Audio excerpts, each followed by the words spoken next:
जो भी हिंदुस्तानी जो यहाँ पैदा हुआ है वो कत्ल करता है तो हिंदुस्तान का वो सपूत है। सपूत का मतलब क्या हुआ? पूत का मतलब हुआ पुत्र, सुपूत में माया अच्छा पुत्र। तो क्या गोडसे जी अच्छे पुत्र थे गिरिराज सिंह जी के हिसाब से? और क्या, और आज के आपको मालूम है कि संविधान की एक कैबिनेट रिस्पॉन्सिबिलिटी होती है, तो इसका मतलब कि गिरिराज जी सरकार के लिए बोल रहे हैं। तो क्या मोदी जी भी यही बात मानते हैं, अमित शाह जी भी यही बात मानते हैं? तो मैंने कहा अपनी ट्वीट में कि उनको इसका खंडन करना चाहिए और इस बयान को ये कहना चाहिए कि बेबुनियाद है और गिरिराज जी जो कहा है वो बिल्कुल गलत है। लेकिन मुझे शक है कि ऐसा नहीं होगा, क्योंकि जो मंशा है बीजेपी तो उस समय स्वतंत्रता की लड़ाई में तो शामिल नहीं हुई थी, तो बीजेपी तो थी नहीं वहाँ, ठीक है ना, आरएसएस ही केवल थी। लेकिन बीजेपी की मंशा तो वही आरएसएस की मंशा है ना।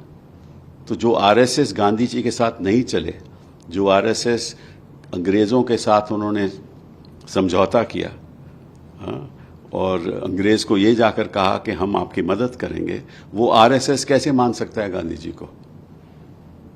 तो ये जो मानसिकता है, जो सोच है, ये वही सोच है जो गांधी जी के आचरणों के खिलाफ है, और इसी सोच के साथ ही ये अपनी राजनीति कर रहे हैं। एक तरफ मोदी जी गांधी जी कहेंगे कि गांधी जी के आचरणों पे हम चलेंगे, कायम रहेंगे, और दूसरी तरफ इनके मंत्री कहते हैं कि जिसने गांधी को मारा वो तो सुपूत था।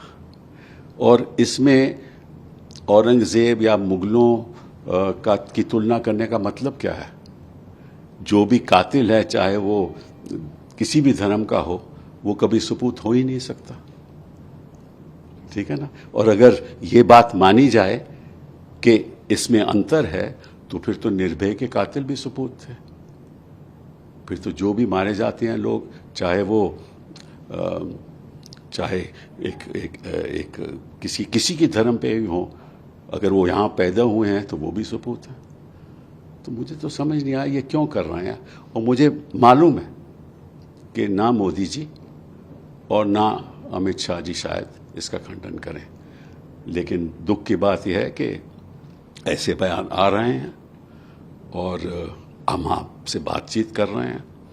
देश के सामने दो ही विकल्प हैं, या ऐसे सुपूतों का विकल्प, हाँ, या एक ऐसी सोच जिससे हम आगे सद्भावना के साथ सबको इकट्ठा करके, इंक्लूसिवनेस दिखा के सबको साथ लेकर चलें। लेकिन कहेंगे सबका साथ सबका विकास, और करेंगे, और क्या करेंगे? जिन लोगों का साथ नहीं चाहते, और वो कई करोड़ों में हैं, उनका साथ नहीं लेंगे और उनके विकास के बारे में, जनता के विकास के बारे में भी नहीं सोचेंगे। देखिए संविधान क्या कहता है? संविधान यह कहता है कि रूल ऑफ लॉ का पालन होना चाहिए, कि अगर कोई दोषी है, किसी ने कोई क्रिमिनल ऑफेंस किया है, कोई हत्या की है, तो कानून के हिसाब से उसको दंडित किया जाए। वो कानून क्या है? जो आईपीसी कहता है कि हत्या क्या होती है, और कोड ऑफ क्रिमिनल प्रोसीजर कहता है कि किस तरह से उस हत्यारे को, किस तरह से उसको दंडित किया जाए।